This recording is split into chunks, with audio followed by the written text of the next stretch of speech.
in typical husband fashion, John told her that since yesterday was her birthday, that he would take her out to lunch today.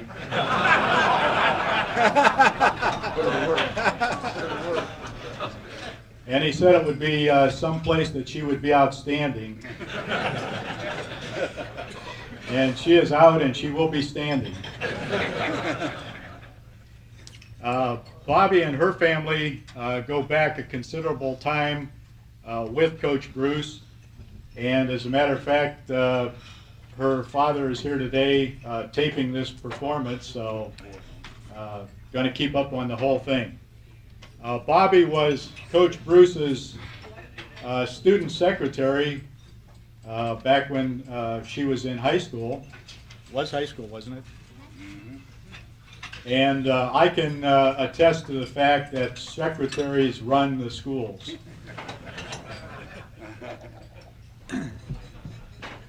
At this time, it gives me great pleasure, and let's give her a nice big Hall of Fame Luncheon Club welcome, Bobby Mulbach.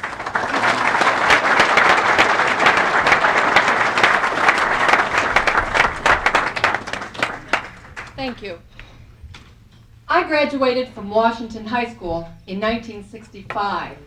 And one of the highlights of my senior year was to be a cheerleader for the state champion Massillon Tiger football team.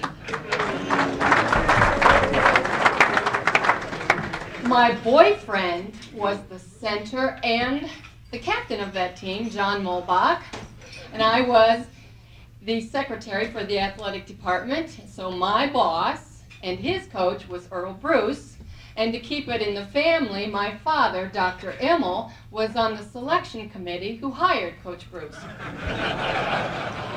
I graduated from college in 1969, and the highlight of that senior year was to marry the center on the national champion Ohio State Buckeye football team, and once again, Earle Bruce was his position coach. We were married the summer before that senior year, and you might assume that as newlyweds, we'd spend our evenings relaxing in marital bliss, right? Well, not exactly, because Coach Bruce called us once a week, and he always had the same three questions for me. Are you treating John well? Are you feeding him well? And are you training him well? You see, I was in charge of his training that summer, and every night, we'd trek over to Tiger Stadium, and I'd get down on my knees, and John would snap the ball, and I'd catch it and spot it. And he'd snap it, and I'd catch it and spot it, and this goes on. We had to do that maybe 50 times in a row perfectly, or we'd have to start all over again. Then we'd move to the 100-yard dash. He'd run, and I'd time. And I'd say, well, what time do you have to beat? And he'd say, well, you don't have to beat a time. You got to beat Coach Bruce. You see, each year on the first day of practice, his players would have to race him and beat him in the 100-yard dash. Now, you may chuckle about this, but this man was fast. Now, how fast was he? At one time, he held the high school 100-yard dash for the whole state of Maryland. So I said to John, well, so what if you lose? What happens? What if Earle wins? What's he do to you? He doesn't do anything. You just have to live in total embarrassment for the rest of your life. I asked John, what do you remember the most about Earle Bruce as a coach? And he said, well, I remember his enthusiasm. He was always so excited, even at practice. I remember his intensity, and I remember his love for the game and his players, and we all could sense that. When you measure the success of a coach, certainly you look at his win-loss record, his titles, his championships, but you also look at the impact that he has on the lives of those he's coached.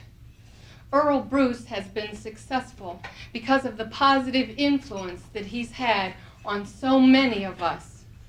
And his win-loss record Certainly it speaks for itself. Just here in Ohio, as a high school coach, he guided 3 teams to an 82-12-3 record, including 2 back-to-back undefeated state championship teams at Massillon, Washington High School. And at Ohio State, he had 9 winning seasons, compiling an 81-26-1 record. And now he's about to venture into professional football by bringing his winning tradition to the 50-yard indoor war. Gentlemen, it gives me a great deal of pleasure to introduce to you my ex-boss, my husband's ex-coach, our friend, the new coach of the Cleveland Thunderbolts, Earle Bruce.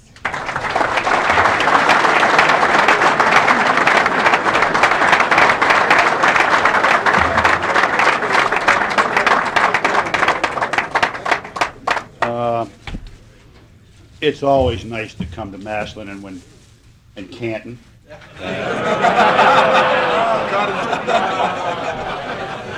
When Pete called and asked me if I'd come, I jumped at the opportunity, to tell you the truth, because I really love the area. I guess, things change so much. You have to be politically correct now and everything you do, and I've never been used to that, to tell you the truth. You have to think back in this area, how competitive you are in football, what the great football tradition of this county is unbelievable. And when I came in 1964 from Sandusky High School, I was amazed about some things about this locality. And as I said, things change. In the 30s and 40s and 50s and 60s and 70s and 80s, if you were at Massillon and lost 3 times to Kent McKinley, your butt was gone. And if you were at Kent McKinley and won 9 and lost to Massillon 3 years in a row, your butt was gone, if you remember. How things change. Dr. Immel, when I went there, and God bless the people that were on that committee for selecting me, Mr. Hess and Tink Ulrich and Bob Immel and people like that after you get the job, they really kind of support you and sell you. And after 2 consecutive undefeated seasons at Massillon, I backed into a job down to Columbus. Stayed there 6 years as assistant coach to Woody Hayes, of which I've always said that's like being in the Marine Corps. For 6 years, you say that was a great experience, but would you ever do it again? Hell no.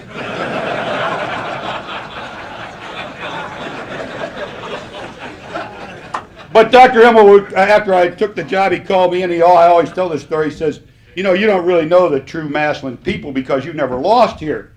I said, what the hell makes you think I ever want to know the true Massillon fan? Because I don't want that garbage in my lawn. I had a strategy if I ever saw that truck backing up to my lawn after losing what I was going to do, but I won't divulge that to anybody because that was a bad scene. But I know the importance they place on winning, which I think is very important. And that's something that I like people to want to win. The other thing I recognized when I came to Massillon was someone always said, when I came here, they put a program on television, and they came to say that Massillon and the Massillon people exploited their kids for football. I soon found that was a bunch of crap. They love their kids as much as anybody else loves their kids. They love them to win football. And they love them to get to school and get a good education. And I think that's important. The emphasis was there on the right things, not the wrong things. I see some people here I'm going to have to mention. Here's the greatest defensive end coach I've ever come across in my whole life. And he looks as young as when I met him in 1949, Ducky Schroeder.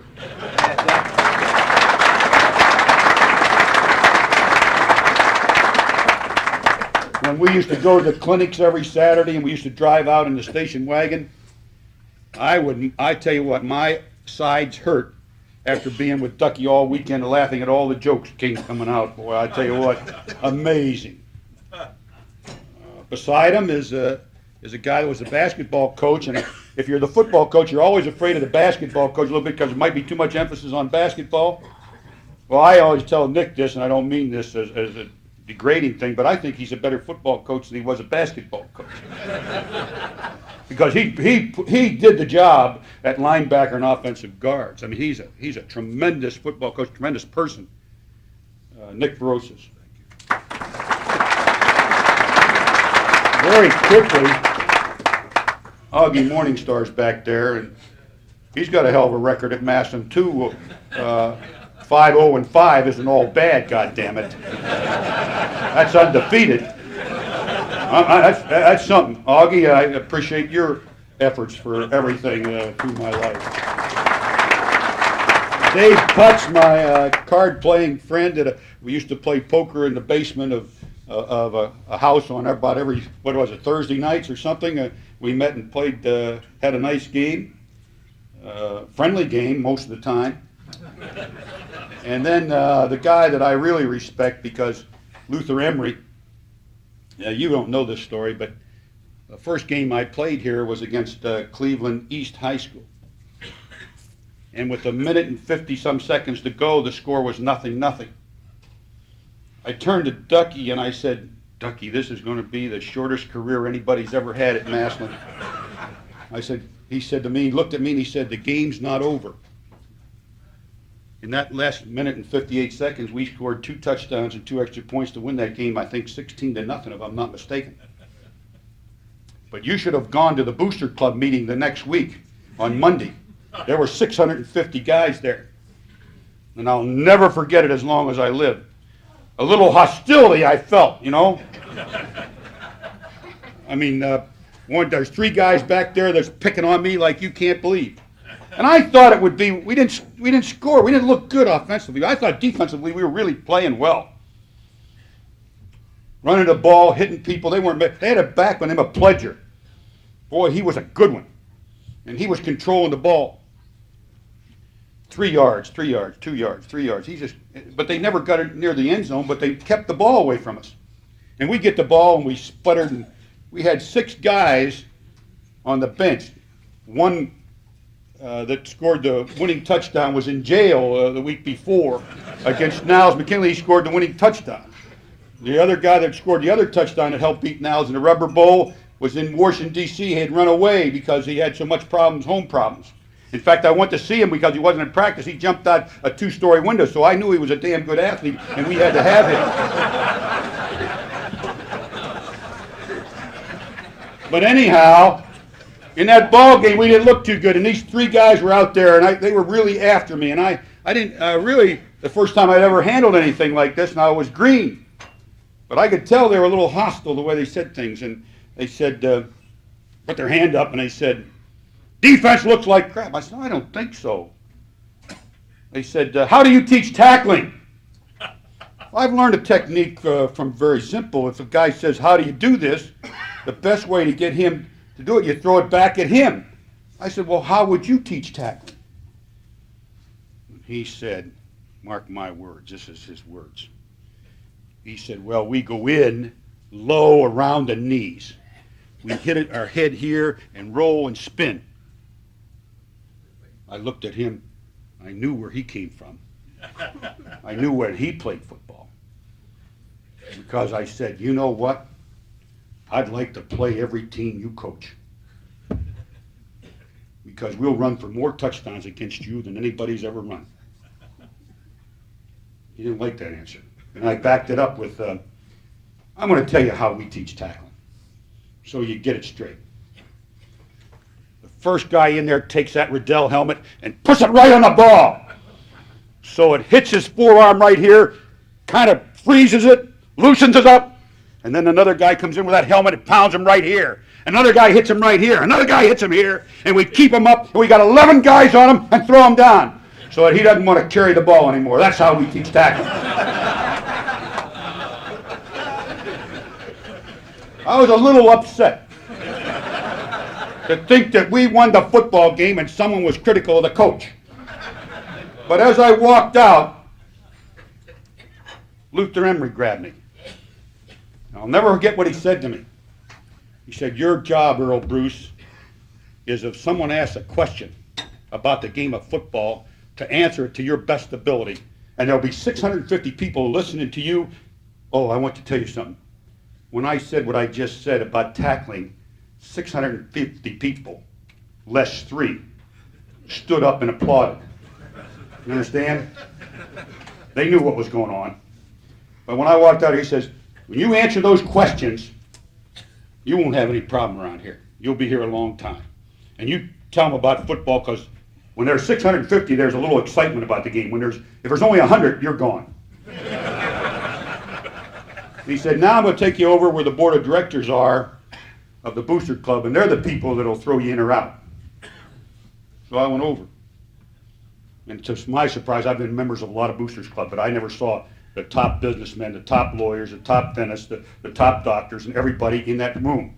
And I was really impressed. And they said all the right things. That's what it's all about. The support and saying things. You know, so Luther was a great supporter, a great writer, sports writer, and a great man in the city of Massillon. Nice to have met you, Luther. Now I want to tell you something that I know you've all heard me speak before, so if I repeat myself, that's because of old age. Tomorrow I'm going to be 63 years young, I guess. And I'm just happy with what I'm doing, to tell you the truth. I love coaching. I love the relationship with players. I love the game of football. I really like the game of football. I have great respect for those people that really respect the game of football. But I want to tell you a story about what this game is all about. I have a friend. I'm just going to call him Billy the bricklayer. And he had a little problem. He filed an insurance claim to get money for injuries. And after he filed a cause of injuries, there was a line that says cause of injuries. And he put in that line, trying to do the job alone. Well, he got a letter back stating from the insurance company that was insufficient information, that they needed more. And he had to expand on it. So he had to write back to him and tell him how these injuries, trying to do the job alone, what he got and how he got them. So he put down, he said, well, I'll tell you, I'm a bricklayer by trade. And one Saturday, I needed to complete a brick job up on the top of the 5th floor of a company. And rather than bring in all my help, I thought I'd give him the day off and I'd go do the job alone. So as I went up the 5th floor and took the bricks and laid the bricks and I was finished with the job, I had about 500 pounds of bricks left over. And I thought a minute about how I would get those bricks down. Rather than carry them 2 or 3 bricks at a time or get them down there, I thought I'd get this barrel, tie a rope around the barrel, get one of those, what do you call it, wheels that go around, you know, what was it? Pulley, yeah, pulley. And get it taken care of. So he said I'd put the rope around it, got the barrel up there, put it over the pulley, went down and tied the rope down there, went up and filled the barrel with the bricks, the 500 pounds of bricks. So I went down. He said, now I refer you to line 6. My weight, 145 pounds. I untied the rope, grabbed hold of the rope. Uh-oh, he said. And as I got so excited, I held on. Now you can understand that the bricks are coming down, and I'm going up, and on the 2nd and 3rd floor we met. It hit me. That's for all the bruises and abrasions that were all over my body. He said, I continued up. I came to the pulley, and my thumb went in there. That caused a broken thumb. He said, oh, what pain. What real pain with my thumb in there. I still held on to that rope. the barrel hits the ground, the bottom comes out of the barrel, the bricks are now gone. Devoid of the bricks, I want to take you back to that line 6, 145 pounds. Now there's no weight. So down I come. I land on the bricks. Now I get my senses and I let go of the rope. Now what's remaining of the barrel and everything comes down and hits me on the head.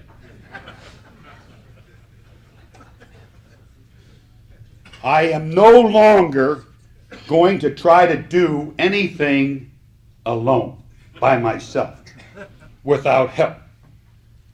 Because I think when you try to do the job alone, you don't make it. If you really believe in what football and a team concept are, is you do it together. You bring all those people out, you work a little bit and get the job done in the right way. And that's important to know what it's all about. That you got to be a team player. That's what football is, a team game. If you can take all that away, it's something else. Got something else I show you. When I came here last week, I came for some Republican guy to promote him for, and I won't tell you who it is because I'm not political. But I did meet a guy that gave me a real lecture on Buckeyes. I had a couple Buckeyes in my pocket. And he said, how do you know they're not horse chestnuts? I said, I don't know what the hell a horse chestnut is, to tell you the truth. And he held them up and he says, oh, you got Buckeyes. That looks like a snake's eye, and it's not like a horseshoe or whatever it is. It's supposed to look like your horse chestnut. Anybody know the difference between that? You probably don't. But I want to tell you something about that. This is a Buckeye. You could have used any nut, any nut. That's what this thing is. But it's rather interesting about things. I want to give you this. See this as a nut, and you take it all the way down and you push it all the way to the bottom. All the way to the bottom. Have you ever seen this done? How many have seen this? Never seen it, huh? Well, I'm going to push it all the way down to the bottom, all that nut all the way to the bottom. You understand? Now I'm going to cover it up. Now I'm going to take it and go like this. Watch it. You see it? You see it, Ducky? What is that? That's what I say. You can't keep a good man down, and good people come to the top. Not if you're, that good people, good man, good woman, good black, good white, good Jewish guy, good Protestant, good Catholic, no matter what, the good ones come to the top. That's what this country's all about. That's what the game of football is all about. If you're a good one, you don't. I hear a guy, I didn't get a chance. The coach has got against me. Baloney! If you can tackle, you can block, you play tough, you have the courage, you're willing to work and sacrifice and do the things, you'll be there. You'll make it. And you can't keep that kind of person down because he's going to come up and do the job. I think your success is based not on what you know. Oh, I think some of it, 15% might be of your expert knowledge, but 85% of the success that a person has is on its attitude. Have you ever gone to a restaurant? I do. I eat out a lot now. My wife doesn't want to cook anymore. There's only the two of us, no kids, so we go to the restaurant. Here comes the waitress. If she gives a smile and does her job and she makes you feel good, her tips go up, buddy. If she really makes you feel good and does a good job, I hate like hell. I'm a Scotsman. That means I'm tight with a dollar. No, I'm not tight. But I want to tell you something. If he does a job, she does a job, she gets a big tip. If she's just mediocre, I just give her the flat 15% or less. But it's attitude, isn't it? It's, you know what the job of the football coach is? The job of the football coach is clear-cut motivation. You've got to motivate those players to play. You think, I like the self-starters. I like those people that you can just say, let's go win the football game. Yeah. Like John. You don't have to work on John too much.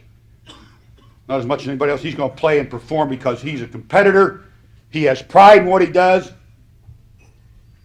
I always say coaching job is this. I think I told you a story. You know, Massillon, they used to talk about the cigar stores on the corner.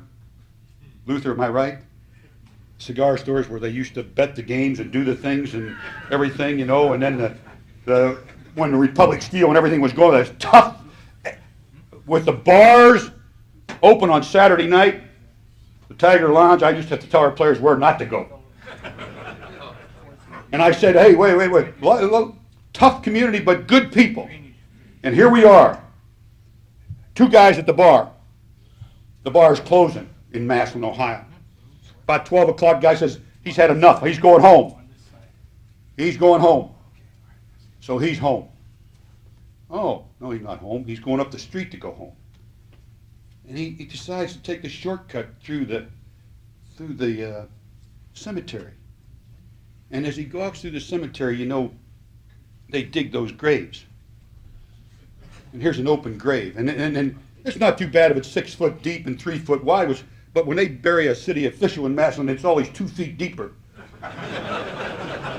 For some reason or other. And this guy gets in one of those city official graves, he drops down in that. Now he gets back and he takes a run to get out, he can't get out. Takes another run, he can't get out. Takes a third chance. Now he's huffing and puffing and he says, well, I guess I'll have to stay here all night and tomorrow someone will come by, I'll yell to him. Meanwhile, back at the bar, his buddy, who had been drinking until closing time, he was up the road going home and he says, I'll go through. So he goes through the cemetery, falls in the same hole. Here's his buddy standing back there against the thing watching him, so he goes back and takes 2. Guys watch him, he goes twice, goes back for his third run, and his buddy says, bet you don't make it. And with that, he's out of there. That's the adrenaline flowing, buddy. That's the competitive things in people when they can't make it, but all of a sudden, get the crap scared out of you, you're going to perform. I always like to see those guys that were a little cold, hands were cold in the huddle, that they were ready to play, that they had a little fear of losing, but they were going to go out and perform to their best of their ability. I always tell the other story about that, which I think is rather good, that, you know, this dog was bragging to all his dog friends how fast he was. I'm the fastest dog around, and he's tearing around there, showing them how fast he was, and they thought, geez, we're going to take care of this guy, so they said, okay, now we got to bring over the rabbit. They brought over the rabbit. They said, now you turn the rabbit loose, you catch the rabbit. Well, he's running around trying to catch a rabbit. He doesn't make it. He runs, comes back. He didn't catch it. All his friends, the dog friends, has got a little smile on their face. They said, geez, you're not very fast. He said, wait a minute. You got to understand something. You got to understand what's going on here. That rabbit was running for his life. I was running for my dinner. There's a hell of a difference. That's the motivation. You know, I'm going for a new experience. Gee, I have to do a lot. The last 4 months, I've done a lot of reading and a lot of stuff. I keep this little slip in my thing that says what arena football is. The field is 50 yards long. I figure we ought to score every time we get the ball, because we don't, then the coach is a damn poor play caller.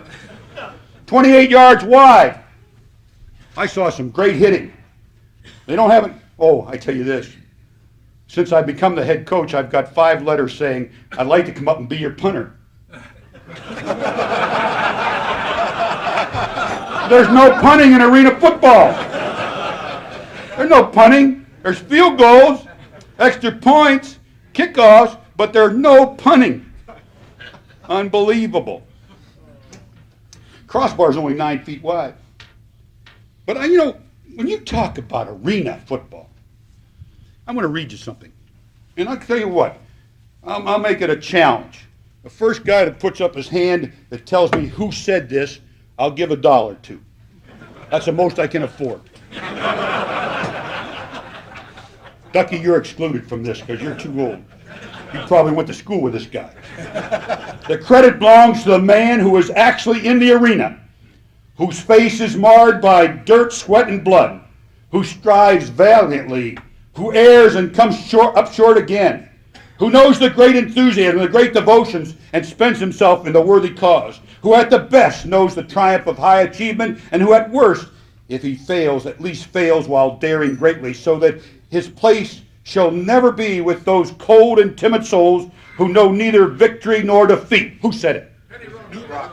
Teddy Roosevelt. Whoever said it's got $1. You got it? Teddy Roosevelt. Absolutely. Arena football. That's what it's all about. Like any football. Who likes the guy in the arena? I like the guy in the arena. Boy, have you ever seen any pressure of anybody? That guy that sits up in the stand that's never played the game and is critical, baloney, I don't like him, to tell you the truth. I like the guy that's been there, that's taken the hits, got knocked his ass down and got up and gone again. That's the guy I'll listen to about the game of football. The players, I think they are very important. Yes, I think that if you play the game of football, it takes a little courage, a little toughness, a little willing to work, some brains. I like brains in football players. I don't like dumb football players, to tell you the truth. I have an impatience for guys that make a lot of mistakes in the game of football. I like dependable people that are going to be at practice on time and ready to go. I like the great attitude that people have when they're positive. They think they're going to win and they go out and win. And I like the ambitious people. I've coached some great football players. I've been very fortunate. John's one of them. I came to see a football player one time up here. I'll never forget it as long as I live. I watched him play on Friday night, and I looked at Glenn Mason, who was recruiting the area. I watched him play. I said, you know what? No one can be that good. No one can do what he did. Play as hard as he could. All the time. Tackling, running the ball, doing everything. I said, I'm coming up next week to watch that kid again. He's the best high school football player I've ever seen. And I coached football for a long time. Chris Spiel. No doubt about it. And I've coached Chris Carter. I've coached Keith Byers. I've coached Mike Lanice. You don't know that name maybe, but he happens to be a Rhodes Scholar. Not many coaches have coached a Rhodes Scholar, including Woody Hayes. You hear me? There's only been 2 in the history of Ohio State University, and one of them didn't play football in 1929. And remember the name Mike Lanice, because I think he'll be governor of state if he gets with the right party. What's that?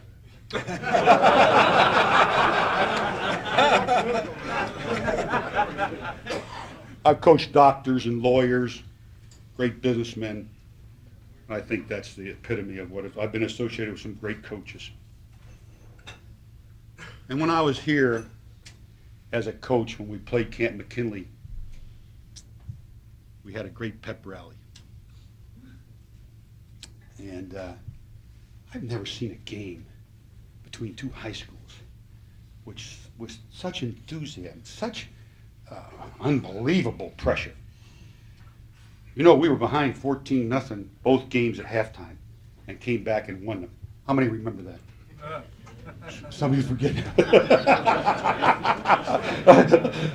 I want to tell you something. Oh, John, don't you laugh, because John, great player he was, he came up to me at halftime, coming out on the football field, never forget, he says, I don't think I can play the second half of the Camp McKinley. I said, why, John? He says, oh, I can't move, I got a hip pointer. A little kid, well, a big kid by the name of Biddle, right? Is that his name? Went in and played the second half. We were down 14-0. I tell John, the greatest thing that happened is our quarterback got hurt, and John got hurt, and we won the football game after that. John doesn't like that story, I can tell you that right now. But in that meeting, in that pep rally, I'll never forget what I said. And maybe it was a Now's game, I'm not sure, but it goes like this. In life, if you want to be a success, there's 3 words. If you sear them in your soul and brand them on your brain, forever and ever, I think you'll be something. Those 3 words are, and then some, and then some. Most of the difference between the average and the top people could be explained in these words, and then some. The top people did what was expected of them, and then some. They were thoughtful to others. They were considerate and kind, and then some. They met their obligations fairly and squarely, and then some. They were good friends and helpful neighbors, and then some. They could be counted on in times of emergency, and then some. In my lifetime as a football coach, I've been associated with a lot of people that have had those three words seared in their soul and branded on their brain, and then some. And I'm thankful for players, and coaches, and fans, and booster clubs, that when called on to do things to make life more enjoyable for everybody in the city and town, that's what I like. You get a lot of things out of this country and a lot of things out of your city, but are you willing to put anything back into it? Yeah, I like brains, I like courage, I like toughness, I like a willingness to work, I like a positive attitude, and I think if you sum them up with three big words and then some, you got something. You know, in 1964 was the first time I came here. And if you're in the 1994s, you know how many years ago that was. 30 years ago is when I coached Massillon High School. One of the truly great experiences I've ever had. And this area can be very proud of their heritage in football and taking care of their young people. I applaud you. And everyone that knows anything about football knows that it came from here. This Massillon, Canton, Akron, Youngstown area at one time turned out more college and professional football players than any area in this country. And everybody came here. That's why you got it here, Pete. The Pro Football Hall of Fame. The center of it all. And Pete, I didn't mention Pete. Pete's been a friend for a long time, ever since he was coaching, and I was a high school coach, and he came to see about the players to take them over to Illinois. He didn't get very many. He got some from Camp McKinley, good ones. But, and a good football coach. Good job.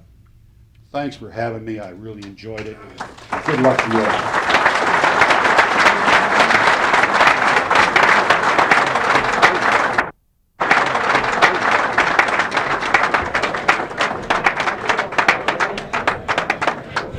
As you can see, arena football will be exciting and then some.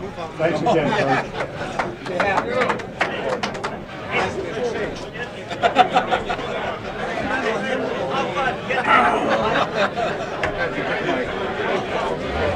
I think I told you this before too, but I was, good job, Coach.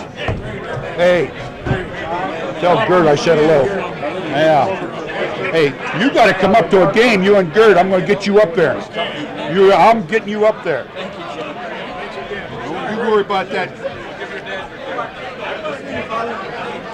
I'll get the tickets. You come up. Hi. Enjoyed it. Dad. And if you come on into here to take a picture, Come on. Come on over, John. my mom wants to beat last night. And she was this. You know, she was doing something, and she said, I'm trying to get to Mass. And I went there, yeah. I walked to the late, and That's 30 years ago. I can't. Red button. I know it. I think those were his words, as a matter of fact. And you almost feel like saying, all right, then, you won't come anymore. I think that doesn't Red button. good. Oh, my. Unbelievable arms. You never know what Got it. trying to get to church. Very good. Kids together. Thank you, John. Wait a minute. Who's coming after the dollar? Where'd he go? Thank you. Thank you. Thank you, Joe. Yeah. We gotta send the police officer. Looks like they got a they and the band from Australia. Oh my God, is that right?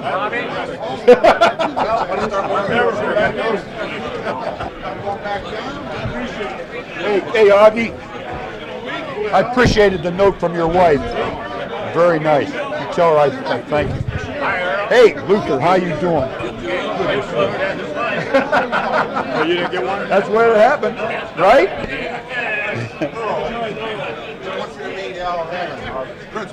Well, hi.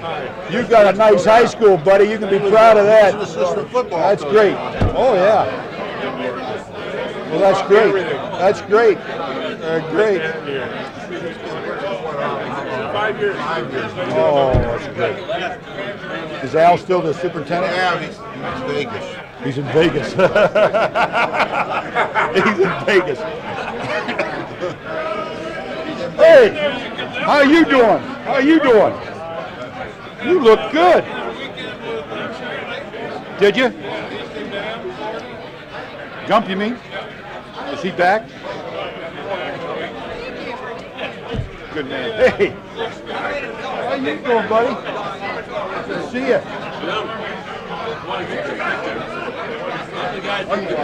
Okay. No problem. Okay. Very good. Good. Enjoyed it. Enjoyed it. Oh God, that's going to be a challenge for me. Well, thank you. Thank you. May 21st. Well, we're not at home until June the 4th. The Coliseum. I'm down in Wilmington, where I live.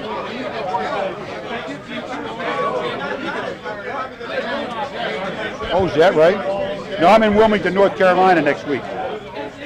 I'm just up here for this week. Oh, golf, yeah. Oh, you are?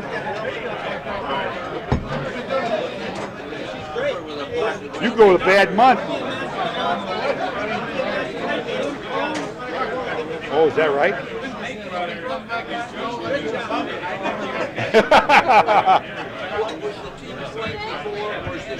It was in Columbus for a year as the Columbus Thunderbolts. The last 2 years it's been in Cleveland. This will be the third year in Cleveland. 20. Sure. 20 on the squad. We play 12 games in a 13-week span. I don't have a pen. Hey, Dave. Tell her when I said hello, will you? You see the mayor ever? Was he down in D.C.? Tell him I said hello. I did? I only heard you twice. That's all I was there, 2 years. But I wanted to say, I thought that game with Sandusky and Massillon in the River Bowl was the greatest game I ever saw. No, it's Niles. Niles, that's what it was, yeah, Niles. That was the greatest high school game I ever saw. I never saw such hitting, Oh, it was good. especially on the defensive side. And then both teams, one averaged 207 on the line and one averaged about 212. The players, fantastic. Where'd I go? Ohio State. Yeah, Cumberland. Okay, thank you very much. Thank you. Yep.